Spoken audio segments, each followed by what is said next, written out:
இப்போ வேல்மாறல் பாடல்ல துதிக்கும் அடி எவர்க்கொருவர் கெடுக்க இடர் நினைக்கினவர் குலத்தை முதல் அறக்கலையும் எனக்கோர் துணையாங்கிற மாதிரி முருகப்பெருமானே சதா சர்வகாலமும் நீதாங்கதின்னு முருகனே சரணாகதி அடைஞ்ச பக்தர்களுக்கு எவன் ஒருவன் கெடுதல் நினைச்சான்னு வச்சுக்கோங்களேன், அவன் கெட்டு போயிடுவான். அவன் குடும்பத்தை அழிக்கணும், முருக பக்தரோட குடும்பத்தை அழிக்கணும், அவமானப்படுத்தணும், அசிங்கப்படுத்தணும், அவன் வாழ்க்கையில முன்னேறவே கூடாதுன்னு எவனாவது நினைச்சான்னு வச்சுக்கோங்களேன், அவன் கெட்டு போயிடுவான். அந்த அளவு முருகப்பெருமான் மிகப்பெரிய மகத்துவமான தெய்வம். முருக பக்தர்களுக்கு ஏதாவது ஒண்ணுன்னா வேல் வந்து நிற்கும், முருகனோட மயில் வந்து துணையா நிற்கும். ஒரு வேல் வந்து ஒரு கவசமே அவங்களுக்கு உருவாக்கும், குடும்பத்துக்கு ஒரு கவசத்தை உருவாக்கி கொடுக்கும்.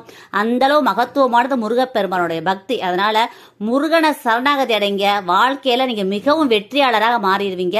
உங்களுக்கு எதிரியே இருக்க மாட்டேன். உங்களுக்கு கெடுக்க நினைச்சவன், உங்க குடும்பத்தை அழிக்க நினைச்சவன், உங்களை பழி வாங்க நினைச்சவன், உங்களை அவமானப்படுத்த நினைச்சவன் அப்படிங்கெல்லாம் உங்களை கையெடுத்து கும்பிடுற அளவுக்கு மிகப்பெரிய முன்னேற்றத்தை முருகப்பெருமான் உங்களுக்கு கொடுப்பாரு. அதனால வேல்மாறல் தினமும் பாராயணம் பண்ணுங்க, வாழ்க்கையில மகத்துவமான வெற்றி இருக்கு உங்களுக்கு. இந்த பதிவை எல்லாருக்கும் ஷேர் பண்ணுங்க, கமெண்ட் பண்ணுங்க. எல்லாருமே நல்லா இருக்கணும் ஃப்ரெண்ட்ஸ். Thank you friends. வாழ்க வளமுடன். தேங்க்யூ.